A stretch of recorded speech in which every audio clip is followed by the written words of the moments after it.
السلام علیکم۔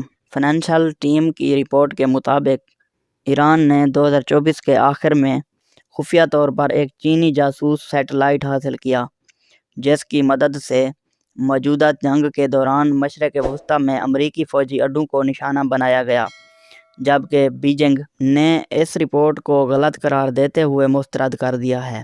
برطانوی خبر رساں ادارے روائٹرز نے فائنینشل ٹیم کی رپورٹ کے مطابق رپورٹ کے حوالے سے کہا کہ TEE-01B سیٹلائٹ جو چینی کمپنی ارتھ آئی نے تیار اور لانچ کیا تھا، ایران کے پاسداران انقلاب کے ایرو اسپیس فورس نے حاصل کیا۔ لیک شدہ ایرانی فوجی دستاویزات کے مطابق اس سیٹلائٹ کو امریکی فوجی تنصیبات کی نگرانی کے لیے استعمال کیا گیا۔ اخبار نے بتایا کہ ایرانی فوجی کمانڈر نے سیٹلائٹ کو بڑے امریکی فوجی مراکز کی مانیٹرنگ کے لیے ہدایت دی اور وقت کے حساب سے تیار کردہ کوآرڈینیٹس، سیٹلائٹ تصاویر اور مدار کے تجزیے فراہم کیے گئے۔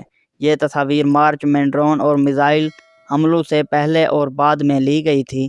رپورٹ کے مطابق اس معاہدے کے تحت پاسداران انقلاب کو بیجنگ کی کمپنی ایموساٹ کے کمرشل گراؤنڈ سٹیشنز تک رسائی بھی ملی، جو ایشیا، لاطینی امریکہ اور دیگر خطوں میں سیٹلائٹ کنٹرول اور ڈیٹا سروس فراہم کرتی ہے۔ چینی وزارت خارجہ نے اس رپورٹ کو مسترد کرتے ہوئے کہا کہ حال ہی میں کچھ ہلکے افواہیں گھڑنے اور انہیں بدنیتی سے چین سے جوڑنے میں مصروف ہیں۔ چین اس قسم کی حرکتوں کی سخت مخالفت کرتا ہے جو پوشیدہ مقاصد کے تحت کی جاتی ہیں۔